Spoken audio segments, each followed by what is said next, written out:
Sir, Jino sir, start ചെയ്യട്ടെ sir.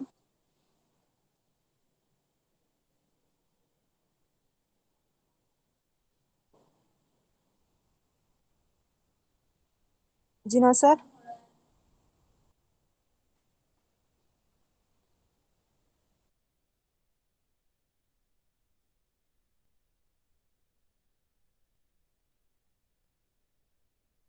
Hello, Jino sir, mute ആണ് sir.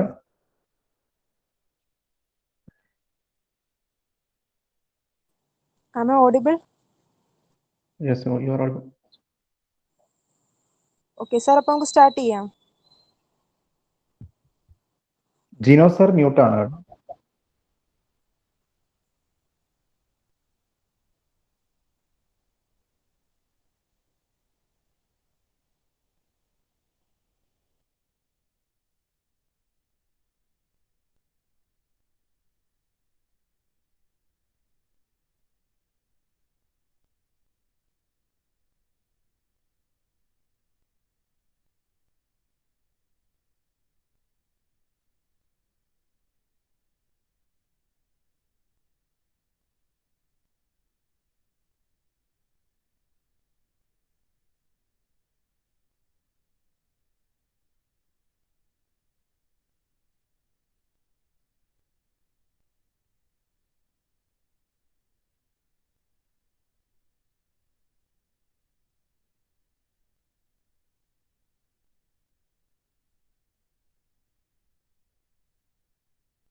A very fine good evening to one and all. As part of TDP GetNet program, today's session on commercial law deals with topic quasi-contracts going to take by Advocate Jino M. Kurian sir, President Law Exams. Before we start today's lecture, there will be a brief review of previous class on discharge of contract. For that, I invite Mary Diana. Over to you.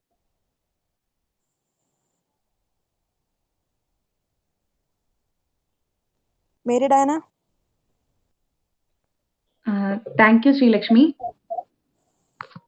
Am I audible? Yes, you are. Okay. So, good evening, all. In the last class, we have dealt with the topic discharge of contracts. So, a contract can be discharged by performance, by agreement, by lapse of time, by operation of law, by material alteration, by supervening impossibility of performance, then by breach. Chapter 4 of Indian Contract Act deals with of the performance of contracts. That is from section 37 to 67. Section 37 to 39 deals with contract which must be performed. Section 37 says that obligation of parties to contracts. The parties to a contract must either perform or offer to perform their respective promises unless such performance is dispensed with or excused under the provisions of this act or any other law. Promises bind the representatives of the promises in case of death of such promises before performance, unless a contrary intention appears from the contract. Then section 38 deals with effect of refusal to accept offer of performance, where a promisor has made an offer of performance to the promisee and the offer has not been accepted. The promisor is not responsible for non-performance, nor does he thereby lose his rights under the contract. Every offer must fulfill the following conditions. First, it must be unconditional. Then second, it must be made at a proper time and place and under such circumstances that the person to whom it is made may have a reasonable opportunity of ascertaining that the person by whom it is made is able and willing there and then to do the whole of what he is bound by his promise to do. Then third one is if the offer is an offer to deliver anything to the promisee, The promisee must have a reasonable opportunity of seeing that the thing offered is the thing which the promiser is bound by his promise to deliver. An offer to one of several joint promisees has the same legal consequences as an offer to all of them. Then section 39 deals with effect of refusal of party to perform promise wholly. When a party to a contract has refused to perform or disabled himself from performing his promise in its entirety, the promisee may put an end to the contract unless he has signified by words or contact his acquiescence in its continuance. Then section 40 to 45 deals with by whom contracts must be performed. Section 40 deals with persons by whom promise is to be performed. If it appears from the nature of the case that it was the intention of the parties to any contract that any promise contained in it should be performed by the promiser himself, such promise must be performed by the promiser. In other cases, the promiser or his representatives may employ a competent person to perform it. Then section 41 deals with effect of accepting performance from third person. When a promisee accepts performance of the promise from a third person, he cannot afterwards enforce it against the promiser. Then section 42 deals with devolution of joint liabilities. When two or more persons have made a joint promise, then unless a contrary intention appears by the contract, all such persons during their joint lives and after the death of any of them, his representative jointly with the survivor or survivors, and after the death of the last survivor, the representatives of all jointly must fulfill the promise. Then section 43 deals with any one of joint promises may be compelled to perform. When two or more persons make a joint promise, the promisee may, in the absence of express agreement to the contrary, compel any one or more of such joint promises to perform the whole of the promise. Each promiser may compel contribution. Each of two or more joint promises may compel every other joint promiser to contribute equally with himself to the performance of the promise unless a contrary intention appears from the contract. Then sharing of loss by default in contribution. If any one of two or more joint promises make default in such contribution, the remaining joint promises must bear the loss arising from such default in equal shares. Then section 44 deals with effect of release of one joint promiser. Where two or more persons have made a joint promise, a release of one of such joint promises by the promisee does not discharge the other joint promiser or joint promises, neither does it free the joint promises so released from the responsibility to the other joint promiser or joint promises. Then section 45 deals with devolution of joint rights. When a person has made a promise to two or more persons jointly, then unless a contrary intention appears from the contract, the right to claim performance rests as between him and them, with them during their joint lives, and after the death of any of them, with the representative of such deceased person jointly, with the survivor or survivors, and after the death of the last survivor, with the representatives of all jointly. So that's all. Thank you.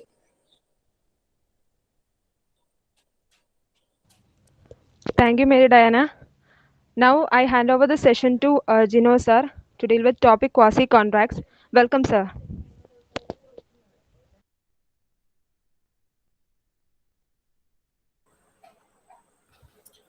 Thank you, Sri Lakshmi. Thank you, Mary Diana. Am I audible? Yes, sir. Yes, sir. Yes, sir. Yes, sir. You are audible. Thank you. So since we have another program also, two programs we have, right? One is with regard to the elders' rights, and another one is internship also is going on. So we have other two programs at the same time. So that is the ability, that is the capability of our organization. We are able to run three programs simultaneously, even more than that. That is our ability. That means your ability. You all are the members, volunteers of LJRF. Last few weeks, last few days, എനിക്കൊരു അവസരം കിട്ടിയിരുന്നു നമ്മുടെ ഒരു Punjab Keshan sir ഒരു district ജഡ്ജാണ്. അദ്ദേഹത്തിന്റെ 1-2 meetings നമ്മുടെ നീലിമ madam ഒക്കെ ആയിട്ട് ഒരു വർക്ക് അദ്ദേഹത്തിന്റെ ഇത് ചെയ്യുന്നുണ്ട്. അദ്ദേഹം കമ്മീഷണറാണ്, സ്റ്റേറ്റ് കമ്മീഷണറാണ് റൈറ്റ് ഓഫ് ഡിസബിലിറ്റീസ് ആക്ടുമായിട്ട് ബന്ധപ്പെട്ട്. അപ്പം അദ്ദേഹത്തിനോട് സംസാരിച്ചപ്പോൾ അദ്ദേഹം ഇങ്ങനെ എക്സ്പ്ലെയിൻ ചെയ്യുന്നതായിട്ട് ഒരു ഡിസ്ട്രിക്ട് ജഡ്ജായിട്ട് അല്ലെങ്കിൽ ഈവൻ അദ്ദേഹം ഒരു മജിസ്ട്രേറ്റ് ആയിട്ടൊക്കെ ഇരിക്കുമ്പോൾ തന്നെ അദ്ദേഹം എന്തുമാത്രം കാര്യങ്ങൾ സൊസൈറ്റിയിൽ ചെയ്തു എന്ന് പറഞ്ഞിട്ട്, അദ്ദേഹം ലീഗൽ സർവീസ് അതോറിറ്റിയുടെ ഒക്കെ ചാർജ് ഉള്ള സമയങ്ങളിൽ എന്തുമാത്രം വർക്കുകൾ ചെയ്തു എന്ന് പറഞ്ഞിട്ട് അദ്ദേഹം സൊസൈറ്റിയെ എങ്ങനെ സെർവ് ചെയ്യണം എന്ന ഒരുപാട് കാര്യങ്ങൾ അദ്ദേഹം പറയാറുണ്ട്. വളരെ കാര്യമായി സംസാരിക്കുന്ന ഒരാളാണ്. അങ്ങനെ ഒരു അവസരം കിട്ടിയപ്പോൾ മനസ്സിലായ ഒരു കാര്യം ഞാൻ പങ്കുവയ്ക്കാൻ ആഗ്രഹിക്കുന്നു. അദ്ദേഹം പറഞ്ഞ കാര്യങ്ങൾ നമ്മൾ എപ്പോഴും ഒന്നും അത്രയും എക്സ്പെക്ട് ചെയ്യത്തില്ല. ഒരു ഡിസ്ട്രിക്ട് ജഡ്ജ് അല്ലെങ്കിൽ ഒരു മജിസ്ട്രേറ്റ് അല്ലെങ്കിൽ ഒരു ജുഡീഷ്യറിൽ ഇരിക്കുന്ന ആള് എപ്പോഴും സൊസൈറ്റിയിലൊക്കെ അത്രയും ഇൻവോൾവ് ആയിട്ട് കാര്യങ്ങൾ ചെയ്യുമോ എന്ന് നമുക്ക് സംശയം തോന്നും. പക്ഷേ അദ്ദേഹം ഒരുപാട് കാര്യങ്ങൾ ചെയ്തിട്ട് അദ്ദേഹം വളരെ സാറ്റിസ്ഫൈഡ് ആയിട്ട് ഓരോന്നിനെ കുറിച്ചിട്ടും ഞാൻ അങ്ങനെ ചെയ്തത് കൊണ്ട് ഇന്ന് വലിയ കാര്യങ്ങൾ അവിടെ നടക്കുന്നു. അദ്ദേഹം പറഞ്ഞ ഒരുപാട് കാര്യങ്ങൾ, ഞാൻ അത് ഓരോന്നിലേക്കൊന്നും പോകുന്നില്ല. ഒരു കാര്യം ഞാൻ ഓർക്കുന്നു, ഡിസബിലിറ്റീസ് റൈറ്റ്സുമായിട്ട് ബന്ധപ്പെട്ടിട്ടുള്ള സ്റ്റേറ്റ് കമ്മീഷന്റെ ഏറ്റവും പരമോന്നതമായ ചെയറിൽ ഇരിക്കുന്ന ആളാണ് അദ്ദേഹം ഇന്ന്. അപ്പം അദ്ദേഹം പറയുകയായിരുന്നു, ചെറുപ്പത്തിൽ അദ്ദേഹം ഈ ഡിസേബിൾഡ് ആയിട്ടുള്ളവരെ കാണുമ്പോൾ അദ്ദേഹത്തിന് പലപ്പോഴും തോന്നിയിട്ടുണ്ട് ഇവരൊന്നും പൂർണ്ണമായ ഒരു മനുഷ്യരായിട്ട് മാറിയിട്ടില്ല. പക്ഷെ ഇപ്പം അദ്ദേഹത്തിന്റെ അടുക്കിലേക്ക് അത്തരം കേസുകൾ വരുമ്പോൾ അത് കൈകാര്യം ചെയ്യുമ്പോൾ അവർക്ക് നീതി ലഭിക്കുവാനായിട്ട് അദ്ദേഹം അവിടെ കാരണമാകുമ്പോൾ അദ്ദേഹം പറയുന്നു, അദ്ദേഹത്തിന് ഒരുപാട് സാറ്റിസ്ഫാക്ഷൻ ഉണ്ട്. അന്ന് ഞാൻ അങ്ങനെ ചിന്തിച്ചതിന് ഇന്ന് ഞാൻ പ്രായശ്ചിത്തം ചെയ്യുന്നു. അപ്പം അത് കഴിഞ്ഞിട്ട് അവർക്ക് നീതി ലഭിച്ചവര്, ഏതെങ്കിലും വിധത്തിലുള്ള സഹായങ്ങൾ ലഭിച്ചവര് തിരിച്ചു വന്നിട്ട് അദ്ദേഹത്തോട് നന്ദി പറയുമ്പോൾ അദ്ദേഹത്തിന് ഒരുപാട് സാറ്റിസ്ഫാക്ഷൻ കിട്ടുന്നുണ്ട്. എന്ന് പറഞ്ഞത് വേറൊന്നും കൊണ്ടല്ല, പലപ്പോഴും പലതും നമുക്ക് വെറുതെ കിട്ടുമ്പോൾ നമുക്ക് തോന്നും എന്തിനാണ് യാതൊരു വിലയും നമ്മൾ ചിലപ്പോൾ അതിന് കൽപ്പിക്കണമെന്നില്ല. സഫി സാറ് വളരെ ബുദ്ധിമുട്ടി ഡേ ആൻഡ് നൈറ്റ് കഷ്ടപ്പെട്ട് എനിക്കറിയാം ഈ ക്ലാസ്സുകളൊക്കെ അറേഞ്ച് ചെയ്യുന്നതും അതിനൊക്കെ വേണ്ടിയിട്ട് സമയം ചെലവാക്കുന്നതും അതിനു വേണ്ടിയിട്ട് പുറകിൽ വർക്ക് ചെയ്യുന്ന LJRFന്റെ ഒരുപാട് മെമ്പേഴ്സ് ഉണ്ട്. ലോ എക്സാംസിന്റെയും LJRFന്റെയും പ്രത്യേകിച്ച് ഈ ഒരു പ്രോഗ്രാമിന്റെയും ഒക്കെ ചുമതലയിൽ ഈ ബലഹീനനായ ഞാനും ഭാഗമാണ്. ഞാൻ മറ്റൊന്നും കൊണ്ടുമല്ല ഇതിപ്പോ പറയാനിടയായത്. ദിവസവും നിങ്ങളുടെ അറ്റൻഡൻസ് ലിസ്റ്റ് ഞാൻ കാണുന്നുണ്ട്. പലപ്പോഴും ആബ്സെന്റീസിന്റെ ലിസ്റ്റ് ഒട്ടും ചെറുതല്ല. അതിങ്ങനെ ദിവസേന അതും നമ്പർ ഓഫ് ഡേയ്സ് ആബ്സെന്റീസ് ആകുന്നത് ഒരു പ്രശ്നമല്ല എന്നുള്ളൊരു ചിന്ത നമുക്കുണ്ട്. Of course V are doing it for without any monetary aim. നിങ്ങൾക്ക് ഒരു പ്രത്യേക നഷ്ടം ഒന്നും തന്നെ സംഭവിക്കുന്നില്ല.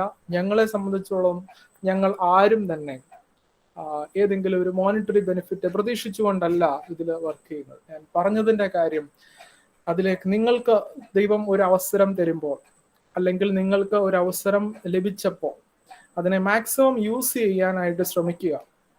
നിങ്ങളുടെ മുമ്പിലുള്ള റിസോഴ്സ് പേഴ്സണെ മാക്സിമം യൂസ് ചെയ്യാനായിട്ട് ശ്രമിക്കുക. അല്ലാതെ നിങ്ങൾക്ക് കിട്ടിയ ഒരു സീറ്റ് പലപ്പോഴും ഓർക്കുക, നിങ്ങൾക്ക് കിട്ടിയത് അനേകം ആപ്ലിക്കേഷൻസിൽ നിന്നായിരിക്കും നിങ്ങളെ ഒരാളെ അതിലേക്ക് തിരഞ്ഞെടുത്തിട്ടുള്ളത്. നിങ്ങൾ അതിന്റെ ഭാഗമായിട്ട് ഈ ഒരു പ്രോഗ്രാമിന്റെ ഭാഗമായിട്ട് മാറിയിട്ടുള്ളത്.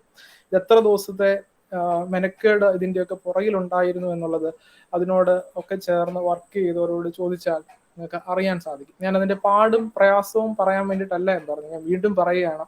ആബ്സെന്റീസിന്റെ ലിസ്റ്റ് കാണുമ്പോൾ വല്ലാതെ പ്രയാസം തോന്നാറുണ്ട്. സഫി സാർ എടുക്കുന്ന എഫേർട്ട് നിങ്ങളെ ഓരോരുത്തരെയും മനസ്സിൽ കരുതിക്കൊണ്ടാണ്. അപ്പം തീർച്ചയായിട്ടും മുന്നോട്ട് ആ ഒരു ഞാൻ ഇന്ന് പോയില്ലെങ്കിൽ അറ്റൻഡ് ചെയ്തില്ലെങ്കിലും കുഴപ്പമില്ല എന്ന് ചിന്തിക്കാതെ ഇന്നത്തെ പ്രത്യേക സാഹചര്യം എന്താണ് എന്ന് എനിക്കറിയാം. ഞാൻ സ്ഥിരമായിട്ട് ഞാൻ കാണുന്ന ലിസ്റ്റിന്റെ അറ്റൻഡൻസ് ലിസ്റ്റിന്റെ ഭാഗമായിട്ട് ഞാൻ ഓർമ്മിപ്പിച്ചു എന്നുള്ളത് മാത്രമേ ഉള്ളൂ. I don't have any concern with any one of you. നിങ്ങൾ എല്ലാവരും എൻ്റെ ഡിയർ സ്റ്റുഡൻസ് തന്നെ. എനിക്കും ഇതിനകത്ത് ചുമതലയുള്ളത് കൊണ്ട് ഞാൻ ഓർപ്പിച്ചു എന്നുള്ളത് മാത്രമേ ഉള്ളൂ. ഇന്ന് വരെ ഞാൻ അങ്ങനെ ഒരു കാര്യം പറഞ്ഞിട്ടില്ല. പക്ഷെ സ്ഥിരമായിട്ട് അങ്ങനെ ഒരു കാര്യം ഞാൻ ഇങ്ങനെ കാണുന്നത് കൊണ്ട് ഞാൻ ഓർപ്പിച്ചു എന്നുള്ളത് മാത്രമേ ഉള്ളൂ. We are coming to the topic quasi contracts. Quasi contracts നമ്മൾ ഒരുപാട് പലരും ക്വാസി കോൺട്രാക്ട്സ് പഠിച്ചിട്ടുള്ളവരാണ് അല്ലെ? എത്ര പേര് ക്വാസി കോൺട്രാക്ട്സ് പഠിക്കാത്തവരായിട്ടുണ്ട് ഇവിടെ? ആരും തന്നെ ഇല്ലല്ലോ. Quasi contracts is something which you have already learn. എല്ലാവർക്കും അറിയാവുന്ന ടോപ്പിക്കാണ് അല്ലെ? ആരെങ്കിലും ഉണ്ടോ ഇതിനകത്ത് ക്വാസി കോൺട്രാക്ട്സ് അറിയാത്തവരായിട്ട്? എന്താണ് ക്വാസി കോൺട്രാക്ട്സ് എന്നുള്ളത്? Nobody is there, right? So quasi contracts എന്ന് പറയുന്നത്, as the name, as the title itself intends, മൊത്തത്തിൽ അങ്ങോട്ടൊരു കോൺട്രാക്റ്റ് ആയിട്ട് മാറിയില്ല, എന്നാൽ ഒരു കോൺട്രാക്ട് ആണ് താനും. അങ്ങനെയുള്ള കുറച്ച് സന്ദർഭങ്ങളെ സെക്ഷൻ 68 മുതൽ 72 വരെയുള്ള ഭാഗത്ത് ഇന്ത്യൻ കോൺട്രാക്ട് ആക്ട് നമുക്ക് മുന്നിൽ അവതരിപ്പിക്കുകയാണ്.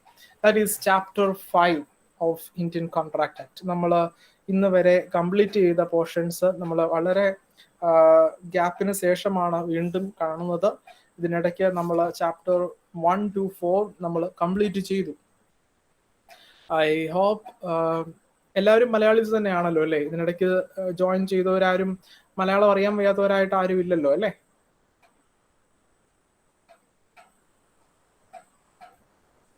അല്ലേ? Right.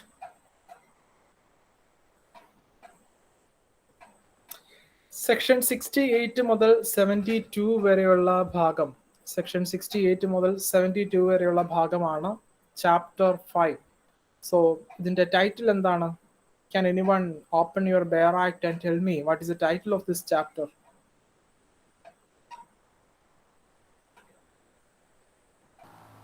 Of certain relations resembling those created by contract. Yeah, thank you, Abhijit. So certain relations resembling those created by contract. ചിലപ്പോ ഒക്കെ നമ്മൾ പറയാറില്ലേ, ഒരാളെ പോലെ ഇരിക്കുന്ന മറ്റൊരാള് എന്നൊക്കെ. മലയാളത്തിന്റെ കവിതകളൊക്കെ പഠിക്കുമ്പോൾ നമ്മൾ ഉപമയൊക്കെ പറയുന്നത് പോലെ, ഉപമ എന്നൊക്കെ പറയുന്ന ഓരോ വൃത്തങ്ങളുണ്ടല്ലോ എന്നൊക്കെ പറയുന്നത് പോലെ, ഇവിടെ കോൺട്രാക്ട് ആയിട്ട് മാറിയിട്ടുമില്ല എന്നാൽ കോൺട്രാക്ട് പോലെ ഇരിക്കുന്നതാനും. അങ്ങനെയുള്ള ചില കാര്യങ്ങൾ എന്ന് പറയാൻ കാര്യം, 68 മുതൽ 72 വരെയുള്ള ഈ സെക്ഷനുകൾ യഥാർത്ഥത്തിൽ 5 സന്ദർഭങ്ങളാണ്. ഇവിടെ ക്വാസി കോൺട്രാക്ട് എന്താണ് എന്ന് നമുക്കറിയാം. ക്വാസി കോൺട്രാക്ട് ഈ ടൈറ്റിൽ പറയുന്നത് പോലെ ചില കാര്യങ്ങൾ കോൺട്രാക്ട് പോലെ ഇരിക്കുന്നു, അല്ലാതെ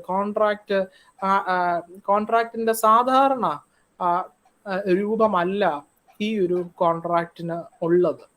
കോൺട്രാക്റ്റിനെ പോലെ സർട്ടൺ റിലേഷൻസ് ആണ്, കുറച്ച് ബന്ധങ്ങൾ, കുറച്ച് റിലേഷൻഷിപ്പ്, കുറച്ച് അറേഞ്ച്മെന്റ്സ്, certain relationships, ചില arrangements, certain relations, certain arrangements. So those are resembling those created by contract. ഒരു കോൺട്രാക്ട് ക്രിയേറ്റ് ചെയ്തതുപോലെ ഇരിക്കുന്നു. 5 സന്ദർഭങ്ങളാണ് ഇവിടെ കൊടുത്തിരിക്കുന്നത് എന്ന് നമുക്ക് പറയാം. Let me share with you the presentation I have. Our dear Sri Lakshmi has already prepared it. ഞാനത് share ചെയ്യട്ടെ.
Hope it is visible now, right?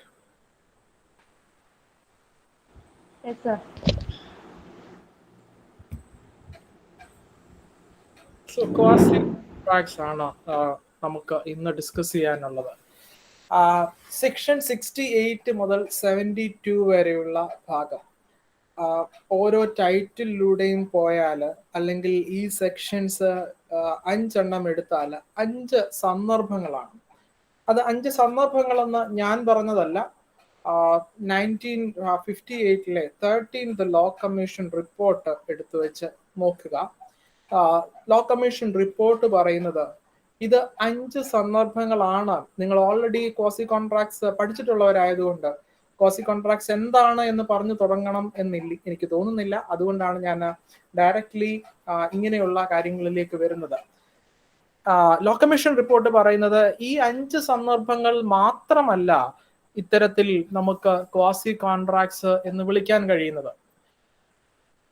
ഇവിടെ നമുക്ക് 68 മുതൽ 72 വരെയുള്ളത് വിവിധങ്ങളായ അത്തരത്തിലുള്ള സന്ദർഭങ്ങൾ കൊടുത്തിട്ടുള്ളത്. കുറച്ച് 5 എണ്ണത്തിനെ ഇവിടെ പ്രതിനിധാനം ചെയ്യുന്നു എന്നുള്ളത് മാത്രമേ ഉള്ളൂ. ഈ 5 എണ്ണം മാത്രമല്ല, ഇതുപോലെയുള്ള സാഹചര്യങ്ങൾ വേറെയുമുണ്ട്.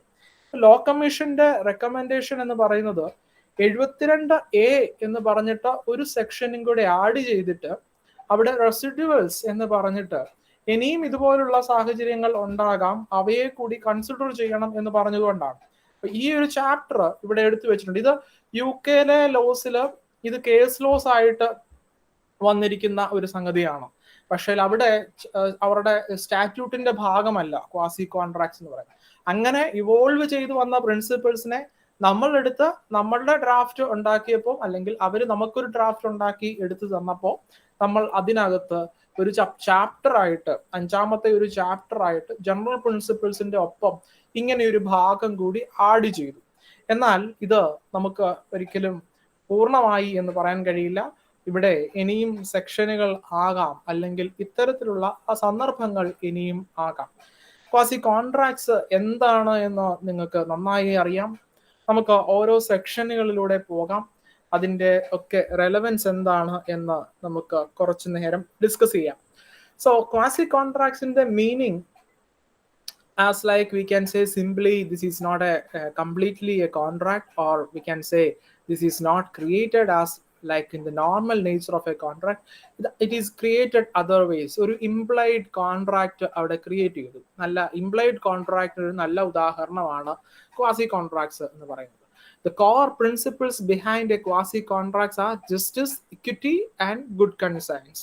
So it is based on the maxim, no man must grow rich out of another person's loss. മറ്റൊരാളുടെ പ്രയത്നത്തിൽ നിന്ന് നമുക്ക് ലാഭം എടുക്കാൻ ഉള്ള അവകാശം ഇല്ല. മറ്റൊരാൾ, അല്ലെങ്കിൽ നമ്മളുടെ പ്രയത്നത്തിൽ നിന്ന് മറ്റൊരാൾ ലാഭം എടുക്കാൻ ഉള്ള അധികാരം, അല്ലെങ്കിൽ അത് അവിടെ ഒരു ജസ്റ്റിസ് ആയിട്ട് നമുക്ക് കണക്കാക്കാൻ സാധിക്കത്തില്ല. So this is what quasi contracts based upon this particular concept. So unjust enrichment ഉണ്ടാകാൻ പാടില്ല. അൺജസ്റ്റ് എൻറിച്ച്മെന്റ് ഉണ്ടാകുന്നതിന് എതിരെയാണ് ക്വാസി കോൺട്രാക്ട്സിന്റെ നിലനിൽപ്പ്. അൺജസ്റ്റ് എൻറിച്ച്മെന്റ് ഉണ്ടാകുന്നിടത്ത് ക്വാസി കോൺട്രാക്ച്വൽ പ്രിൻസിപ്പിൾസ് അപ്ലൈ ചെയ്ത്, justice, equity, good conscience apply ചെയ്ത് അവിടെ ഒരു കോൺട്രാക്ച്വൽ റിലേഷൻഷിപ്പ് ഉണ്ട് എന്ന് പറയുകയും അതിലൂടെ നമ്മൾ ആ 2 പാർട്ടീസിനെ ഒരു കോൺട്രാക്റ്റിന്റെ അല്ലെങ്കിൽ ഒരു കോൺട്രാക്ച്വൽ റിലേഷൻഷിപ്പിന്റെ കീഴിൽ കൊണ്ടുവന്നിട്ട് അവർക്ക് ആ ഒബ്ലിഗേഷൻസ് ഉണ്ട് എന്നും, ആ ഒബ്ലിഗേഷൻസ് ഉള്ളത് കൊണ്ട് തന്നെ they have to fulfill that and they are having that responsibility towards other. ഇപ്പം ഞാൻ എന്തോ ചെയ്തു, എന്നാൽ ഞങ്ങൾ തമ്മിൽ എഗ്രിമെന്റ് ഒന്നും തന്നെ ഉണ്ടായിരുന്നില്ല. അങ്ങനെയുള്ള സാഹചര്യത്തിൽ whether I can claim compensation from the other or not, അവിടെയാണ് ക്വാസി കോൺട്രാക്ട്സ് എന്ന് പറയുന്ന കൺസെപ്റ്റിന്റെ അല്ലെങ്കിൽ ഈ പറയുന്ന സെക്ഷനുകളുടെ ഒക്കെ പ്രാധാന്യം. As of now what we are doing, law കമ്മീഷന്റെ റിപ്പോർട്ടായിട്ട് നിലനിൽക്കുന്നതേ ഉള്ളൂ. നമ്മൾ അതിന് റെസിഡ്യുവൽ സെക്ഷൻ ഒന്നും ആഡ് ചെയ്തിട്ടില്ല as of now.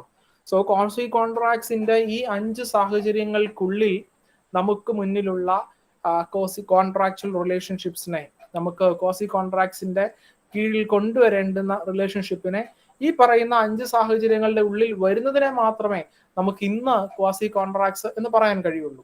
13th law commission report അവിടെ നിൽപ്പുണ്ട്, ആ റെക്കമെൻഡേഷൻ അവിടെ നിൽപ്പുണ്ട്. നമ്മൾ അതിനെ ഒരിക്കലും പ്രാബല്യത്തിൽ വരുത്താൻ വേണ്ടിയിട്ട് ശ്രമിച്ചിട്ടില്ല. അതർ ഇമ്പോർട്ടൻറ്റ് തിങ്, ലോ കമ്മീഷനെ പറ്റിയിട്ട് പറഞ്ഞപ്പോൾ പറയുകയാണ്, ജസ്റ്റ് ഒന്ന് അന്വേഷിച്ചോളൂ, ഇപ്പം ലോ കമ്മീഷൻ നിലനിൽക്കുന്നത് ആരാണ്, ഇപ്പോ എത്രാമത്തെ ലോ കമ്മീഷൻ ആണ്, ഇപ്പൊ ലോ കമ്മീഷൻ ആരാണ് അതിന്റെ ചെയർമാൻ എന്നൊക്കെ ആർക്കെങ്കിലും എന്തെങ്കിലും ഒരു ഐഡിയ ഉണ്ടോ? Just for your general, just for my understanding, law commission ഉണ്ടോ ഇപ്പോ?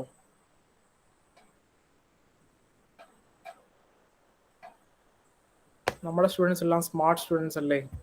You must be knowing it. ആരാണ് ഇപ്പോഴത്തെ ലോ കമ്മീഷന്റെ ചെയർമാൻ?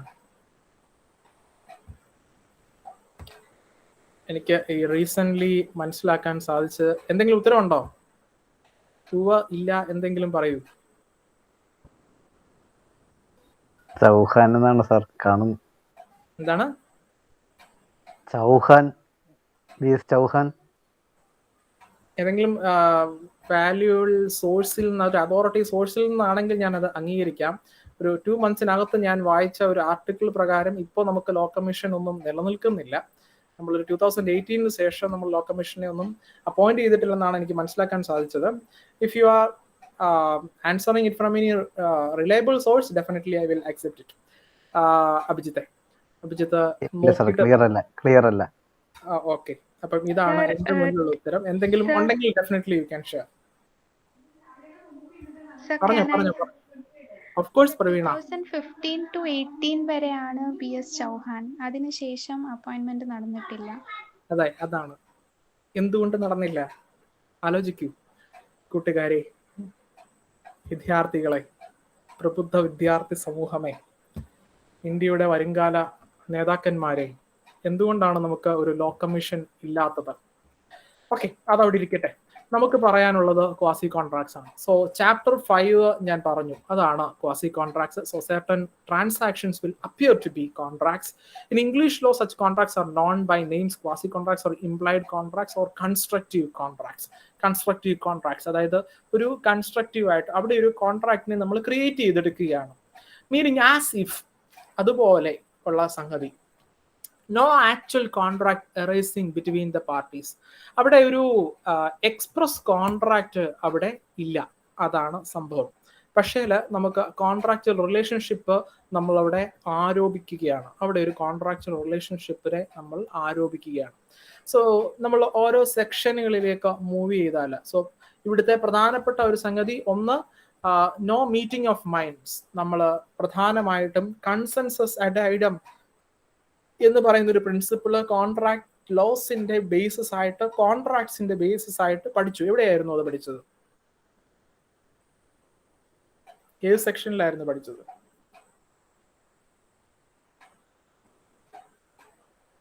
നമ്മൾ കേട്ടിട്ടുണ്ടല്ലോ അല്ലേ, കൺസെൻസസ് അഡ് ഐഡം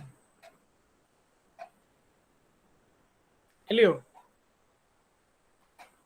13ലും 14ലും ഒക്കെ അല്ലായിരുന്നോ? അവിടെയായിരുന്നു നമ്മൾ കൺസെൻസസ് അഡൈഡും കൺസെൻസസ് വേണമെന്നും ഒക്കെ നമ്മൾ പഠിച്ചത്. അപ്പം ആ കൺസെന്റ് ഇല്ല, അതെ, അപ്പം കൺസെന്റ് ഇല്ല എങ്കിൽ കോൺട്രാക്ട് ഫോം ചെയ്യത്തില്ല എന്നൊക്കെയാണ് നമ്മൾ അവിടെ പഠിച്ചത്. അതുകൊണ്ട് തന്നെ ജനറൽ പ്രിൻസിപ്പിൾസിന്റെ ഭാഗമായിട്ട് ക്വാസി കോൺട്രാക്റ്റിലേക്ക് വരുമ്പോൾ നമ്മൾ ഇവിടെ പഠിക്കുന്നത്, ഇവിടെ അങ്ങനെ ഒരു കൺസെൻസസ് അഡൈഡം ഉണ്ടാകണം എന്ന് യാതൊരു നിർബന്ധവും ഇല്ല. രണ്ടാമത്തെ സംഗതി പ്രധാനമായിട്ടും അൺജസ്റ്റ് എൻറിച്ച്മെന്റ് ആണ്. ഈ 2 സംഗതികളും പ്രധാനമായിട്ടും ക്വാസി കോൺട്രാക്ട്സിന്റെ ഫീച്ചേഴ്സ് ആണ്. Lord Mansfield was the real founder of the modern law of quasi contracts. So section 68ലേക്ക് വരുമ്പോൾ ഇതാണ് നമ്മുടെ മുന്നിലുള്ള ആദ്യത്തെ സന്ദർഭം. ഈ സന്ദർഭത്തിൽ എന്താണ് പറഞ്ഞിരിക്കുന്നത് എന്ന് നോക്കൂ. സെക്ഷൻ 68 പറയുന്നത്, ഒന്ന് നമുക്ക് ഈ സെക്ഷനുകളെ ഓരോന്നായിട്ട് ഒന്ന് ബ്രീഫ് ചെയ്താൽ, സെക്ഷൻ 68 നെസസറീസുമായിട്ട് ബന്ധപ്പെട്ടിട്ട് ഉള്ള ഒരു സന്ദർഭം. ആ ഒരു സന്ദർഭത്തിൽ കോൺട്രാക്ട് ഉണ്ടാകുന്നു നെസസറീസ് കൊടുത്തത് കൊണ്ട്. രണ്ടാമത്തേത്, ഒരാളൊരു പേയ്മെന്റ് നടത്തി, അയാൾക്ക് എന്തോ ഒരു ഇൻട്രസ്റ്റ് ഉണ്ടായിരുന്നു ആ നടത്തിയ ആ ഒരു പേയ്മെന്റിൽ. മൂന്നാമത്തേത്, അത് സെക്ഷൻ 69. 70ലേക്ക് വരുമ്പോൾ നോൺ ഗ്രാറ്റിഷ്യസ് ആണ്. ഞാൻ ഒരു കാര്യം ചെയ്തു, ഞാനത് ചെയ്തത് സൗജന്യമായിട്ട് ചെയ്യാൻ വേണ്ടിയിട്ടുള്ള ഉദ്ദേശത്തോടെയല്ല ചെയ്തത്, എനിക്ക് അതിനകത്തുനിന്ന് പ്രതിഫലം വേണം, കോമ്പൻസേഷൻ വേണം എന്നുള്ള ലക്ഷ്യത്തോടു കൂടിയിട്ട് തന്നെയാണ് ഞാനത് ചെയ്തത്. മൂന്നാമത്തെ സാഹചര്യം എന്ന് പറഞ്ഞാൽ വഴിയിൽ കിടന്ന ഒരു സാധനം ഞാൻ കണ്ടെത്തി, അല്ലെങ്കിൽ I found something, responsibility of A finder of lost goods. ഞാനൊരു ഫൈൻഡറാണ്, ഞാൻ ഒരു ലോസ്റ്റ് ഗുഡ്സിന്റെ ഫൈൻഡറാണ്. അപ്പൊ എനിക്ക് എന്തൊക്കെ ചുമതലകളാണുള്ളത്, whether I am having any responsibility towards the owner of the goods. Then last section എന്ന് പറഞ്ഞാൽ ഇവിടെ രണ്ട് സംഗതികളിൽ, ഒന്ന് കൊയേർഷന്റെ ബേസിസിലും മിസ്റ്റേക്കിന്റെ ബേസിസിലും liability of persons to whom money is paid or thing delivered by mistake or under coercion.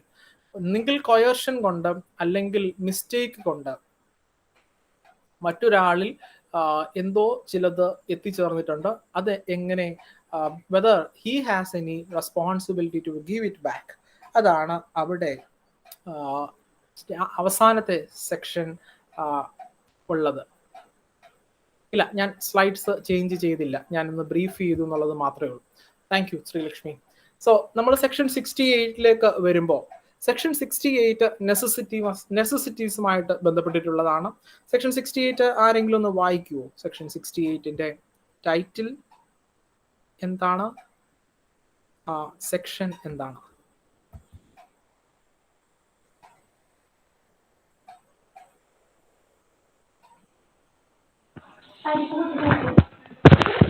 Section 68 deals with claim for necessaries supplied to person incapable of contracting or on his account.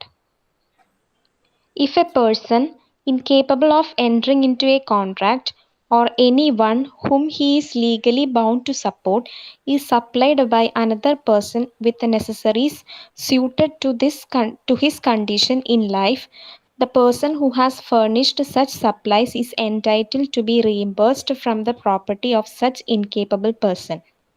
Yeah. If a person is incapable of entering into a contract or anyone who is legally bound to support is supplied by another person with necessaries suited to his condition in his life, the person who has furnished such supplies is entitled to be reimbursed from the property of such incapable person. ആരാണ് ഇവിടെ പറയുന്ന incapable person? 1 or 2 examples. Minor, പിന്നെ insane പേഴ്സണും. എനിക്ക് വേണം കേട്ടോ, ഞാൻ അല്ലെങ്കിൽ ഇങ്ങനെ ചോദിച്ചുകൊണ്ടേയിരിക്കും. So A supplies B a lunatic with necessaries suitable to his condition in life is entitled to be reimbursed from these property. ഒരു ലുനാറ്റിക് ആകാം, അല്ലെങ്കിൽ ഒരു ഇൻസെയിൻ പേഴ്സൺ ആകാം, അല്ലെങ്കിൽ ഒരു മൈനർ ആകാം. നമ്മൾ ഇത് മൈനറുമായിട്ട് ബന്ധപ്പെട്ടിട്ട് പഠിച്ചപ്പോൾ നമ്മൾ അവിടെ പറഞ്ഞു, നെസസിറ്റീസ് കൊടുക്കുന്ന കാര്യത്തിൽ മൈനറിന് ചിലപ്പോൾ മൈനറിന് എന്ന് പേഴ്സണലി അല്ല, പക്ഷേ his properties will be liable. So ഇവിടെ ഉണ്ടാകുന്ന ആ ഒരു ലയബിലിറ്റി എന്ന് പറഞ്ഞാൽ അയാളുടെ പേഴ്സണൽ ലയബിലിറ്റി അല്ല, ഓൺ ഹിസ് പ്രോപ്പർട്ടീസ്. അയാളുടെ പ്രോപ്പർട്ടീസിൽ നിന്നാണ് അയാൾക്ക് ലയബിലിറ്റി ഉള്ളതാകുന്നത്. And liability for necessary supply to persons incompetent to contract. Incompetent ആയിട്ടുള്ള പ്രധാനപ്പെട്ട ആൾക്കാരെന്ന് പറയാവുന്നത് നമുക്ക് മൈനറിനെയും ഇൻസെയിനെയും ആണ്. അവർക്ക് നെസസറീസ് അവർക്ക് അല്ലെങ്കിൽ അവരുമായിട്ട് ബന്ധപ്പെട്ടിട്ടുള്ളവർക്ക്. Incompetent person means a person who has attained the age of majority, not attained the age of majority, or an unsound person. A supplies B, so that illustration you can see there. So the essentials എന്തൊക്കെയാണ് ഇവിടെയുള്ള essentials എന്തൊക്കെയാണ്? The goods must supplied must be necessaries. നമുക്ക് ഈ സെക്ഷനിൽ തന്നെ മനസ്സിലാക്കാം എന്തൊക്കെയാണ് ഇവിടെ നിർബന്ധമായിട്ട് നമുക്ക് നമ്മൾ ഫൈൻഡ് ഔട്ട് ചെയ്യേണ്ട എന്തൊക്കെ കാര്യങ്ങളാണ് ഉള്ളത്. ഒന്ന്, നെസസറീസ് സപ്ലൈ ചെയ്യാൻ. Goods supplied must be necessaries. Second point, incapable person is not personally liable. അയാൾ പേഴ്സണലി അല്ല ലയബിൾ, അയാളുടെ പ്രോപ്പർട്ടീസ് ആണ് അതിന് ലയബിൾ ആവുന്നത്. It is only the property or movable or immovable property of incapable person that shall be liable. So the goods supplied must be necessaries. എന്താണ് ഈ necessaries എന്ന് പറഞ്ഞാൽ?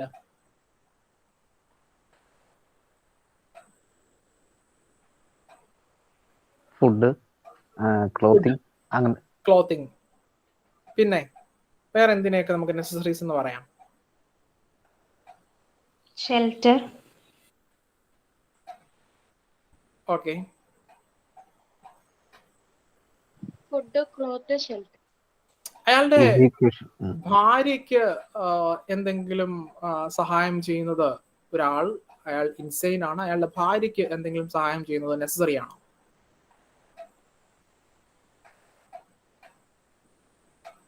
നെസസിറ്റീസ് ആണോ അല്ലയോ?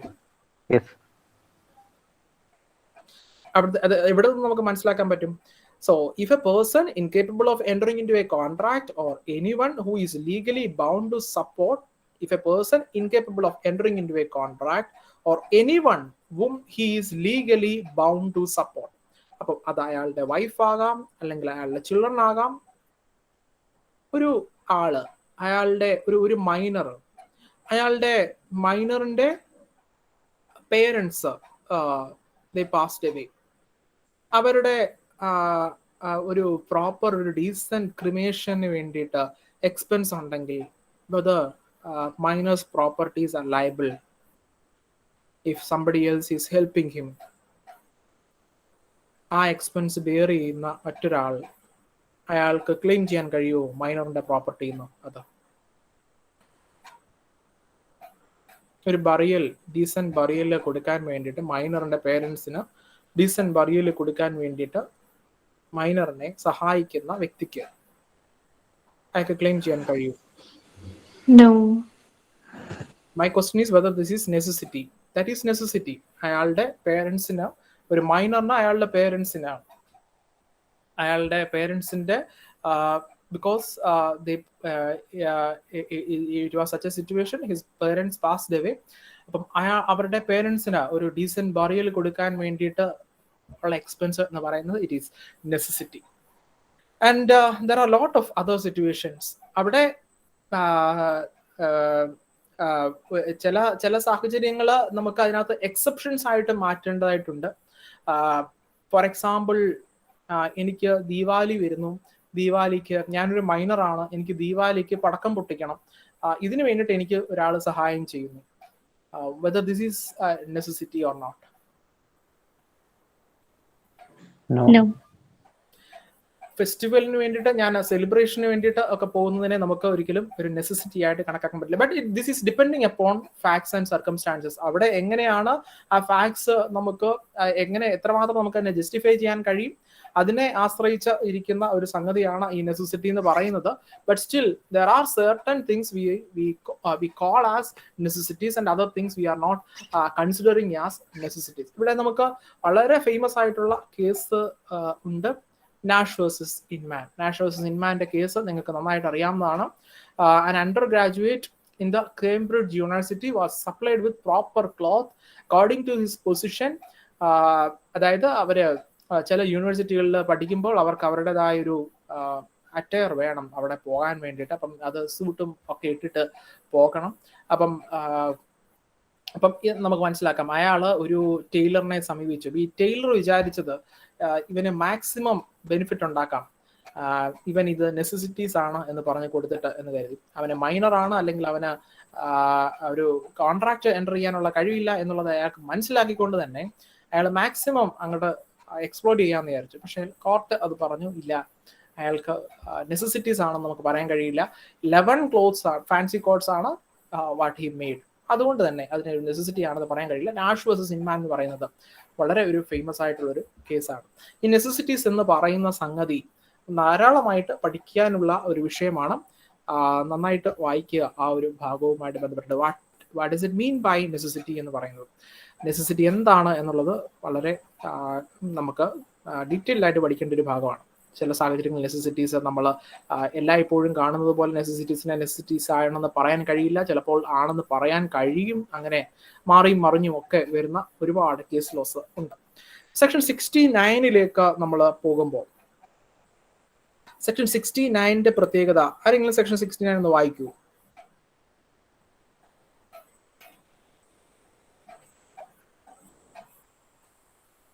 Reimbursement of person paying money due by another in payment of which he is interested.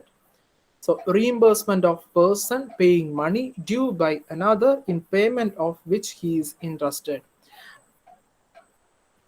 Reimbursement of person paying money due by another. മറ്റാരോ due ആക്കിയിട്ടുള്ള money he is paying. So Abhijith ഞാൻ വരുത്തിയ കടം തീർക്കുകയാണ്. വെറുതെ തീർക്കുകയല്ല, അഭിജിത്ത് എൻ്റെ ബിൽഡിങ്ങിൽ അഭിജിത്തിന്റെ ബിസിനസ് ചെയ്യുകയായിരുന്നു.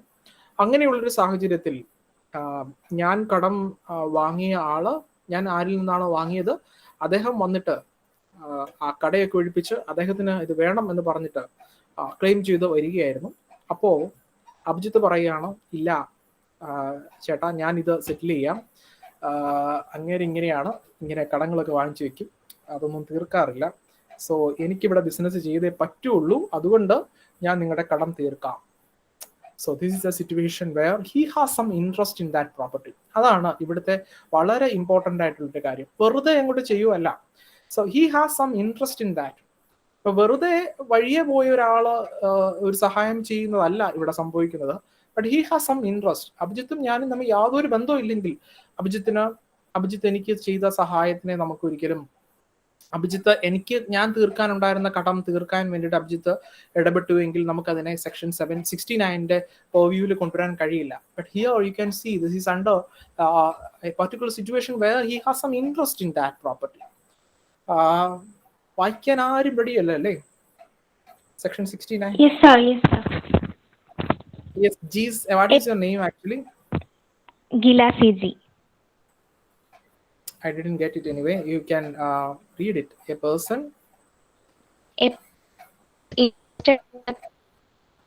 With the for reimbursable. കേൾക്കാൻ വയ്യ ഡിയർ. എന്താ പേര് പറഞ്ഞത്?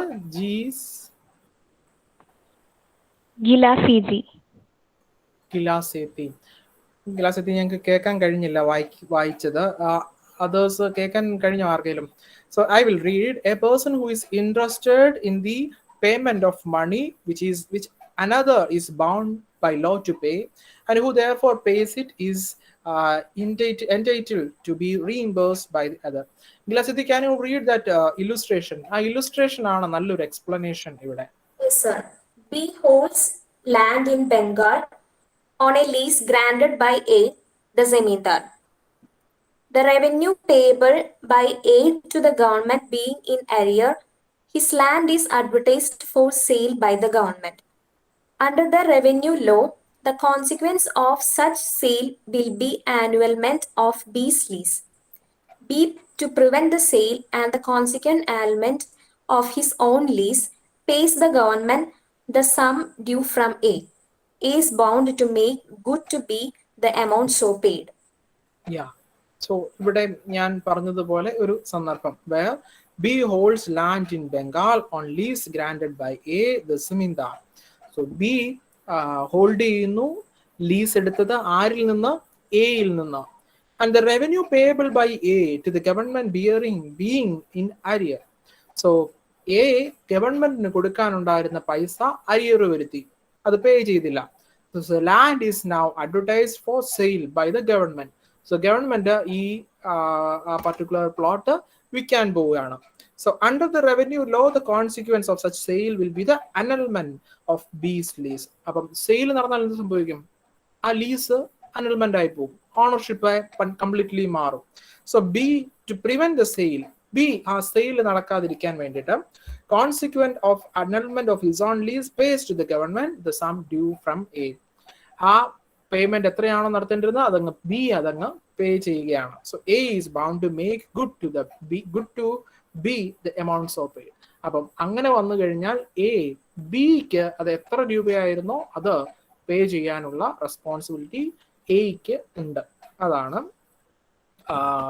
69 സന്ദർഭം എന്ന് പറയുന്നത്. അപ്പൊ ഞാൻ അഭിജിത്തിന്റെ എൻ്റെ എക്സാമ്പിൾ പറഞ്ഞാലും, അഭിജിത്ത് എൻ്റെ ഡെപ്റ്റ് അങ്ങനെ സെറ്റിൽ ചെയ്തിട്ടുണ്ടെങ്കിൽ ഡെഫിനറ്റ്ലി നാളെ അഭിജിത്തിന് ഞാൻ കടം തീർക്കാൻ ബാധ്യസ്ഥനാണ്. സോ ഇവിടെ എസെൻഷ്യൽ ആയിട്ടുള്ള കാര്യങ്ങൾ, ഒന്ന്, the protection of his own interest എന്ന് പറയുന്നത് വളരെ ഇമ്പോർട്ടൻ്റ് ആണ്. And it shall be it shall be such that there is some legal or other coercive process compelling the payment. എന്തെങ്കിലും കാരണങ്ങൾ കൊണ്ട് അയാൾക്ക് ഈ ഡിഫൻഡന്റിന് ആക്ച്വലി പേയ്മെന്റ് നടത്തേണ്ട ഒരു സാഹചര്യത്തിലായിരുന്നു. The payment must be to another person, which is the plaintiff. That means the payment who has already person who has made the payment, that is the person who is the plaintiff, and he has done it for another person. The payment must be one which the other party is bound by law to pay it. നിയമപരമായി അയാൾ പേ ചെയ്യേണ്ട ഒരു കടമായിരുന്നു അത്. ഇവിടെ നമുക്ക് 1-2 case laws ഉണ്ട്, just for your understanding. Brooks Wharf versus Bull Wharf limited versus Goodman. Brook Wharf and Bull Wharf limited versus Goodman Brothers. So A stores a consignment of imported skins in B's bonded warehouse. Before A paid the customs duty which he was legally bound to pay, the goods were stolen without any fault on the part of B. The customs duty was paid by B. He sues A to recover the amount. B was entitled to recover the amount. A, having imported the goods, is bound to pay the customs duty. The warehouse man B is interested in its payment, because if it is not paid, it can be recovered from him also. So when B pays, A is under quasi-contractual duty to reimburse. So A stores a consignment of imported skins in B's bonded warehouse. B യുടെ bonded warehouse A store ചെയ്യുന്നു imported skins. And before A paid the customs duty which was legally bound to pay, A customs duty pay ചെയ്യാൻ ബാധ്യസ്ഥനാണ്. And the goods were stolen without any fault on the part of B. B അറിയാതെ A അറിയാതെ ഈ goods അവിടെ നിന്നും stolen ആയി. And the customs duty was paid by B. പക്ഷേ in between customs duty was paid by B, and he sues A to recover the amount. B customs duty pay ചെയ്യുകയും എയിൽ നിന്ന് അത് റിക്കവർ ചെയ്യാൻ ശ്രമിക്കുകയും ചെയ്തു. B was entitled to recover the amount. B അത് recover ചെയ്യാൻ entitled ആണ്. A, having imported the goods, is bound to pay the customs duty. The warehouse man B is interested in its payment, because if it is not paid, it can be recovered from him also. So when B pays, A is under quasi-contractual duty to reimburse. B അത് പേ ചെയ്തു, കാരണം A പേ ചെയ്തില്ല. ഇനി A പേ ചെയ്യാതിരിക്കുന്നത് കൊണ്ട് ബിയിൽ നിന്ന്, കാരണം ബിയുടെ വെയർഹൗസിലാണ് അത് ഇരിക്കുന്നത് എന്നുള്ളത് കൊണ്ട് ബിയിൽ നിന്ന് അത് ക്ലെയിം ചെയ്യാൻ ഗവൺമെന്റിന് പറ്റും, അല്ലെങ്കിൽ കസ്റ്റംസിന് പറ്റും. അതുകൊണ്ട് ബി അതങ്ങ് പേ ചെയ്തു. Now A is obliged to settle B's payment. Another case ഇവിടെ ഗോവിന്ദ്-റാം വേഴ്സസ് സ്റ്റേറ്റ് ഓഫ് ഗോണ്ടാൽ എന്ന് പറയുന്ന ഒരു കേസാണ്. ഇവിടെ a similar circumstance where defendant ഒരു മില്ല് ഉണ്ടായിരുന്നു, ആ മില്ല് എക്ക് കൊടുക്കാമെന്ന് പറഞ്ഞു. എ ഈ മില്ല് പ്ലെയിൻറ്റിഫിന്, മൂന്നാമതൊരാൾക്ക് പ്ലെയിൻറ്റിഫിന്, അതായത് ഈ കേസിലെ പ്ലെയിൻറ്റിഫിന് എ ഈ മില്ല് കൊടുക്കാം എന്ന് പറഞ്ഞു. അപ്പം ഇവിടെ സംഭവിച്ചതിന്റെ ചുരുക്കം എന്താണെന്ന് വെച്ചാൽ, ഇവിടെ സംഭവിച്ചത് ഈ ഡിഫൻഡന്റ് ഒരു മുനിസിപ്പൽ ടാക്സ് പേ ചെയ്യാനുണ്ടായിരുന്നു.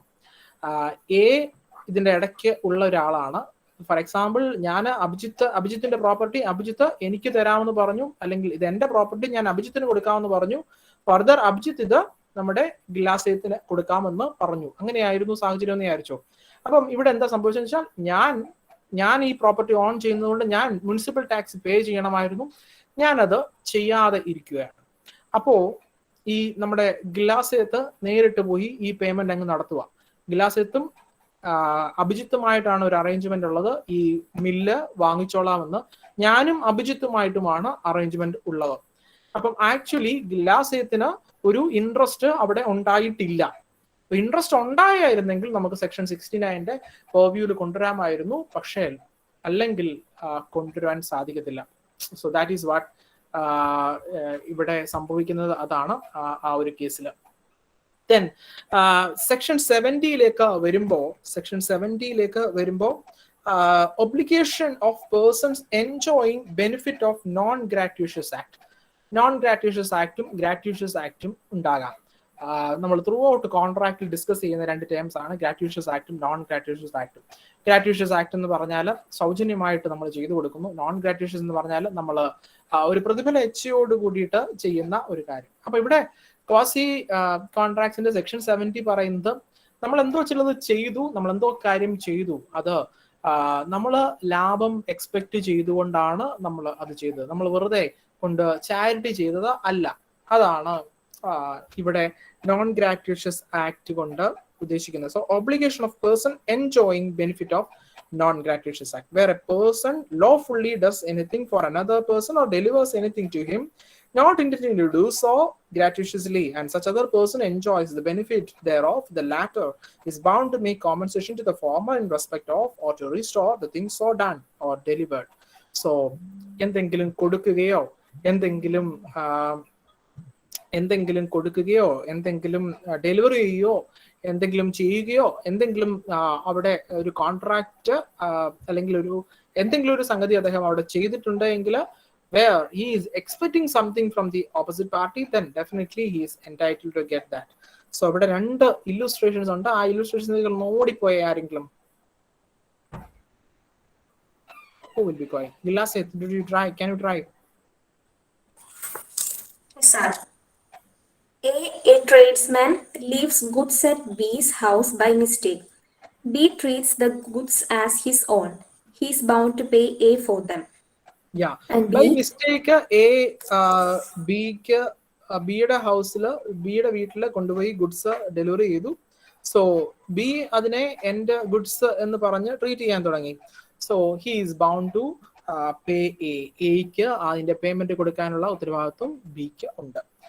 രണ്ടാമത്തേത് A saves B's property from fire, is not entitled to compensation from B if the circumstances show that he intended to act gratuitously. So gratuitous ആണെങ്കിൽ അവിടെ യാതൊരു ലയബിലിറ്റിയും ഉണ്ടാകുന്നില്ല. സോ നമ്മൾ വീണ്ടും സെക്ഷൻ 71ലേക്ക്. ആൻഡ് ഇൻ ബിറ്റ്വീൻ ഇവിടെ എന്തൊക്കെയാണ്? ഇവിടെ നമുക്ക് മറ്റൊരു ടേം പഠിക്കാനുള്ളത് ക്വാണ്ടം മേറിയറ്റ് ആണ്. ക്വാണ്ടം മേറിയറ്റ് എന്ന് പറഞ്ഞു കഴിഞ്ഞാൽ as much as he deserves, എത്രമാത്രം. സോ ഈ as much as he deserves എന്ന് പറയുന്ന ഈ ഒരു കൺസെപ്റ്റ് നമുക്ക് പല ഭാഗങ്ങളിലും പല സന്ദർഭങ്ങളിലും ഉപയോഗിക്കാൻ കഴിയാവുന്ന ഒരു കോൺട്രാക്ച്വൽ പ്രിൻസിപ്പിൾ ആണ്. ക്വാണ്ടം മെറിയറ്റ് എന്ന് പറയുന്നത്, അല്ലെങ്കിൽ as much as he deserves something he has done. ഒരു കോൺട്രാക്റ്റും ഇല്ലായിരുന്നു, സപ്പോസ് ഒരു കോൺട്രാക്റ്റും ഇല്ലായിരുന്നു, നിങ്ങൾക്കിത് ഏത് സാഹചര്യങ്ങളിലും അപ്ലൈ ചെയ്യാവുന്ന ഒരു പ്രിൻസിപ്പിൾ ആണ്. ഒരു കോൺട്രാക്റ്റും ഇല്ലായിരുന്നു, ഒരു ഒബ്ലിഗേഷനും അവിടെ നമുക്ക് ലീഗലി പറയാനുള്ളൊരു സാഹചര്യം ഇല്ലായിരുന്നു, അല്ലെങ്കിൽ എക്സ്പ്രസ്ഡ് ആയിട്ട് ഇല്ലായിരുന്നു. ലീഗലി പറയാവുന്നതെന്നല്ല, എക്സ്പ്രസ്ഡ് ആയിട്ട് ഇല്ലായിരുന്നു. അങ്ങനെയുള്ള ഒരു സാഹചര്യം നമുക്ക് ക്ലെയിം ചെയ്യണം. ക്വാണ്ടം മേറിയറ്റ് എന്ന് പറയുന്നത് as much as he deserves എന്ന് പറയുന്ന principle we can use. Like നമ്മൾ ചെയ്തത് കൊണ്ട് മറ്റൊരാൾക്ക് എന്തോ പ്രതിഫലം കിട്ടി, അയാൾക്ക് അതിന്റെ ഫലം എൻജോയ് ചെയ്യാൻ സാധിച്ചു. ആ ഒരു സാഹചര്യത്തിൽ ക്വാണ്ടം മേറിയറ്റ് എന്ന് പറയുന്നത് principle we can definitely apply. ഇവിടെ 3 ഇൻഗ്രീഡിയൻസ് ഈ സെക്ഷൻ ഉള്ളത്. A person does lawfully anything for another or delivers anything to him. എന്തോ ചെയ്തു അല്ലെങ്കിൽ എന്തോ കൊടുത്തു. And he does the lawful act non-gratuitously, so with an expectation to get the compensation. Such other person enjoys the benefit. മറ്റേ ആള് അതിന്റെ enjoyment നടത്തി. Section 7 state of west Bengal versus BK Mondal എന്ന് പറയുന്ന ഒരു കേസ് ഉണ്ട്. കേസ് ഒന്ന് നോക്കിയാൽ നല്ലതാണ്. പ്രത്യേകിച്ച് ഗവൺമെന്റ് കോൺട്രാക്ട്സ്, ഗവൺമെന്റിന് നമ്മൾ എന്തെങ്കിലും ചെയ്തു കൊടുത്തു എന്നിരിക്കട്ടെ.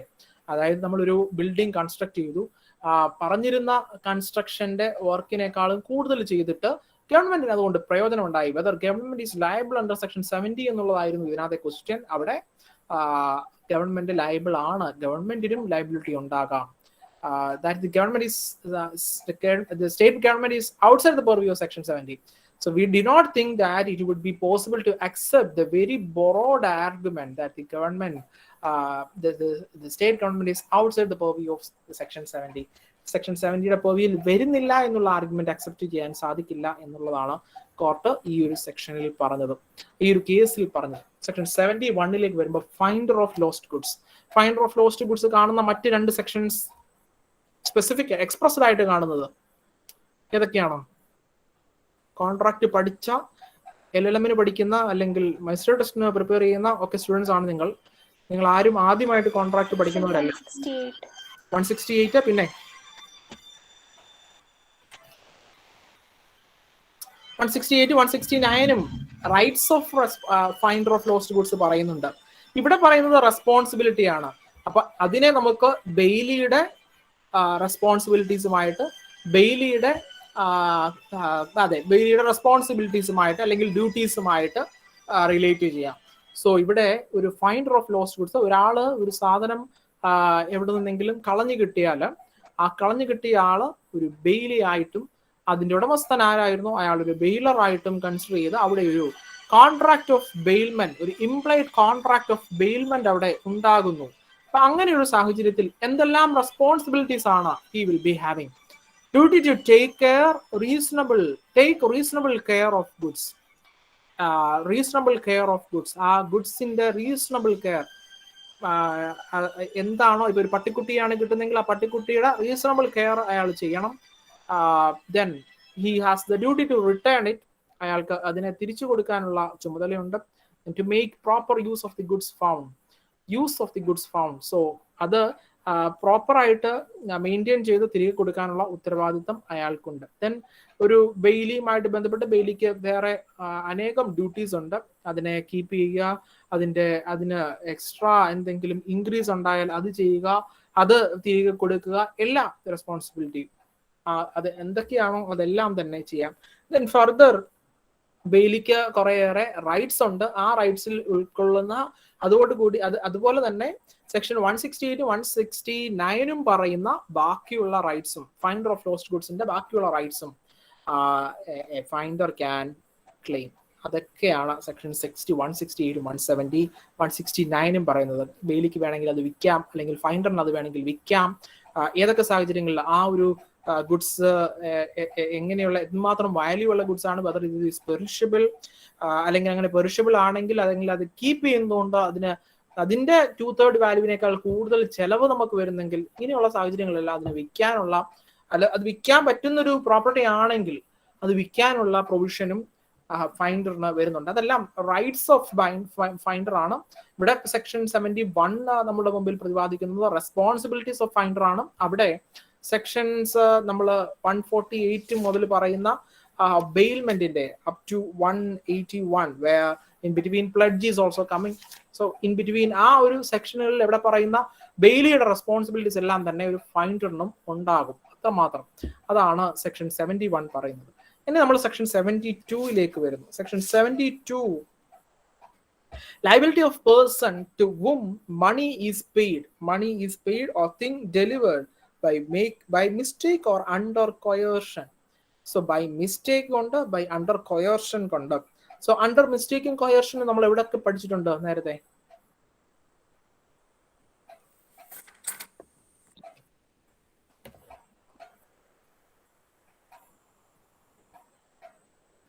ആരാണോ? സെക്ഷൻ 15 മിസ്റ്റേക്ക് 21 22 യാ, നമ്മൾ ഓൾറെഡി മിസ്റ്റേക്കും കൊയേർഷനും ഒക്കെ കണ്ടു. ഇവിടുത്തെ കൊയേർഷനും മിസ്റ്റേക്കിനും ഒന്നും അവിടെ പറയുന്ന ഇൻഗ്രീഡിയൻസ് അല്ല. This is little more wider. അവിടെ പറയുന്ന ആ ഒരു ലിമിറ്റേഷനിലുള്ള മിസ്റ്റേക്കും കൊയേർഷനും അല്ല. This is more than that. ഏതെങ്കിലും വിധത്തിലൊക്കെയുള്ള കൊയേർഷനുകളും മിസ്റ്റേക്കുകളും ഒക്കെ ആകാം. ഇവിടെ കൊയേർഷന് 15 പറയുന്നത് പോലത്തെ ഇന്ത്യൻ പീനൽ കോഡിൽ പറഞ്ഞേക്കുന്ന കാര്യങ്ങൾ ചെയ്തിട്ടുള്ള കൊയേർഷൻ ആകണം എന്ന് നിർബന്ധമില്ല. അങ്ങനെ ഇച്ചിരൂടെ വൈഡർ ആണ് സെക്ഷൻ 72 മിസ്റ്റേക്കും കൊയേർഷനും ഒക്കെ. That is something you have to note here. Section 72 ബന്ധപ്പെട്ടിട്ടുള്ള കമന്ററീസ് ഒന്ന് എടുത്ത് വായിക്കാമെങ്കിൽ you will get more awareness about it. അപ്പൊ ഇത് ഇത്തിരി ഇവിടെ വൈഡ് ആണ്. അവിടെ പറയുന്നതിന്റെ അത്രയും ലിമിറ്റേഷൻസ് ഒന്നും കൊയേർഷനും മിസ്റ്റേക്കിനും സെക്ഷൻ 72 എടുക്കുമ്പോൾ ഇല്ല. ഇവിടെ ഇത് ഇത്തിരി ഇവിടെ വൈഡർ ആണ്. അവിടെ പറഞ്ഞ ആ ഒരു ലിമിറ്റേഷൻസ് ഉള്ളിൽ നമുക്ക് അതിനെ കൺസിഡർ ചെയ്യണമെന്നില്ല. മറ്റേത് വിധത്തിലുള്ള മിസ്റ്റേക്കോ കൊയേർഷനോ ഒക്കെ ആണെങ്കിലും വി ക്യാൻ കൺസിഡർ. സോ കൊയേർഷൻ എന്ന് പറയുമ്പോൾ നമ്മൾ എപ്പോഴും കൺസിഡർ ചെയ്യുന്ന ഒരു പ്രശ്നം അവിടെ ഉള്ളത് IPCയുടെ പറയുന്ന പണിഷ്മെന്റ്സ് പറയുന്ന, അല്ല IPC ഫോർബിഡ് ചെയ്യുന്ന ഏതെങ്കിലും ഒരു ആക്ട് ആയിരിക്കണം നടന്നിട്ടുണ്ടാവുക. അതാണ് നമ്മൾ സെക്ഷൻ 15 പറയുന്നത്. അത് തന്നെ ഒരു ലിമിറ്റേഷൻ ആണ് സെക്ഷൻ 15. അതും ലോ കമ്മീഷൻ പറയുന്ന ലിമിറ്റേഷനുകളിൽ ഒരെണ്ണമാണ്. പക്ഷെ അവിടെ സെക്ഷൻ 72 വരുമ്പോൾ അങ്ങനെ ഒരു കാര്യം കൺസിഡർ ചെയ്യേണ്ട കാര്യമില്ല എന്നുള്ളതാണ് സെക്ഷൻ 72 പറഞ്ഞു വെക്കുന്നത്. സോ സെക്ഷൻ 72 പ്രത്യേകത, a person to whom money has been paid or anything delivered by mistake or under coercion must repay or return it. നമ്മൾ പല സെക്ഷനുകളിലും റീസ്റ്റോറേഷനും കാര്യങ്ങളും ഒക്കെ പറയുന്നുണ്ട്. അതുപോലെ തന്നെ ഇവിടെ ഒരു തരം റെമഡിയാണ് പറയുന്നത്. ഒരു തരം റെമഡിയാണ് പറയുന്നത്. ഈ 5 സെക്ഷനുകളിൽ നമുക്ക് കാണാൻ കഴിയുന്നത് ഒരു തരം റെമഡിയൽ മെഷേഴ്സ് ആണ്. ഇവിടെ തിരികെ കൊടുക്കണം, അല്ലെങ്കിൽ ഇവർക്ക് തിരികെ കൊടുക്കാനുള്ള ഉത്തരവാദിത്തമുണ്ട് തുടങ്ങിയ കാര്യങ്ങളാണ് ഈ 5 സെക്ഷനുകളിലും പറയുന്നത്. ആൻഡ് പ്ലസ് സെക്ഷൻ 72ലേക്ക് വരുമ്പോൾ അത് സ്പെസിഫിക് ആയിട്ട് പറയുന്നത് must repay, must return it. അത് വളരെ എക്സ്പ്രസ്ഡ് ആയിട്ട് പറയുന്ന ഒരു സെക്ഷനാണ് സെക്ഷൻ 72 എന്ന് പറയുന്നത്. ഇവിടെ 2 ഇല്ലുസ്ട്രേഷൻസ് ആണുള്ളത്. A and B jointly owe 100 rupees to C. A alone pays the amount to C and B, not knowing the fact pays 100 rupees or again to C. So C is bound to repay. 100 രൂപ കൊടുക്കേണ്ടിടത്ത് 100 രൂപയും വേറൊരുത്തൻ, രണ്ടുപേരും കൂടി 100 രൂപ കൊടുക്കണമായിരുന്നു. 100 രൂപ ഒരുത്തൻ കൊടുത്തു, അത് കഴിഞ്ഞ് വേറൊരാളും കൊടുത്തു. ഇത് രണ്ടും വാങ്ങിച്ചു വെച്ചിട്ടുണ്ടെങ്കിൽ ഒരാളുടെ തിരികെ കൊടുക്കാനുള്ള ഉത്തരവാദിത്വം he has. And A railway company refuses to deliver up certain goods to the consignee except upon the payment of an illegal charge for carriage. The consignee, so this is something like a kind of coercion happens here. So the consignee pays the sum charged in order to obtain the goods, and he is entitled to recover so much of the charge as well as illegal excessive ആയിട്ടുള്ള cost return ചെയ്ത് കൊടുക്കാനുള്ള ഉത്തരവാദിത്തം railway companies. So these are those 5 circumstances which you can see under section 68 to 72. ആദ്യമേ ഞാൻ പറഞ്ഞതുപോലെ തന്നെ 5 സന്ദർഭങ്ങളെയാണ് നമുക്ക് section 68 മുതൽ 72 വരെ കാണാൻ സാധിക്കുന്നത്. This is what we are calling as quasi contracts, partial contracts എന്ന് പറയാം, അല്ലെങ്കിൽ contracts relationship, certain relations resembling to contracts. അതിന്റെ ടൈറ്റിൽ കൊണ്ട് തന്നെ ഇവിടെ പറയാൻ ഉദ്ദേശിക്കുന്നത് സർട്ടൺ റിലേഷൻസ് എന്ന് തന്നെയാണ്. അല്ലാതെ ഇത് മുഴുവനാണെന്നോ അല്ലെങ്കിൽ ഇത് മുഴുവനും മാത്രമേ ഉണ്ടാവുള്ളൂ എന്നൊന്നും അല്ല ഇവിടെ പറയുന്നത്. സർട്ടൺ റിലേഷൻസ് എന്ന് തന്നെയാണ് ഇവിടെ പറഞ്ഞു വെക്കുന്നത്. So it can be said that quasi contracts are not contracts as per Indian Contract 1872, but obligations imposed by law, and only in certain situations quasi contracts can create obligations so that there is no unjust enrichment on one party. So since you care to see to our Sri Lakshmi who has prepared the slides, so ഇന്ന് നമ്മൾ പറഞ്ഞു പോയത് 5 സന്ദർഭങ്ങളെ പറ്റിയാണ്. Section 68, 69, 70, 71, 72. Section 68 law commission പറഞ്ഞതും ക്രിറ്റിസിസംസും ഒക്കെ മാറ്റി വെച്ചേക്കുക.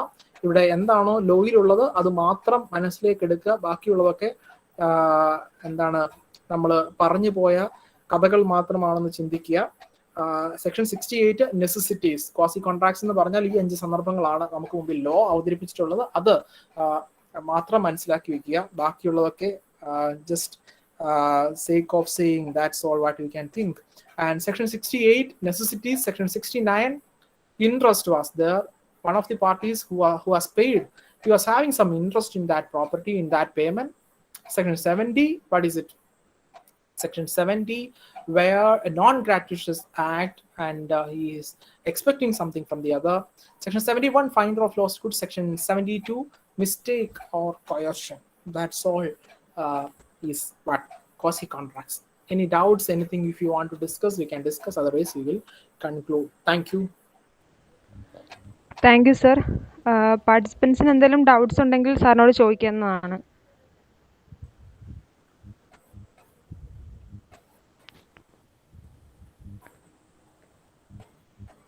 Sir doubts ഒന്നും ഇല്ലെന്ന് തോന്നുന്നു.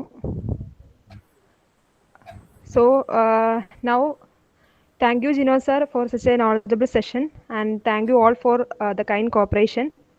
Now we can wind up this session. Thank you all. Good night.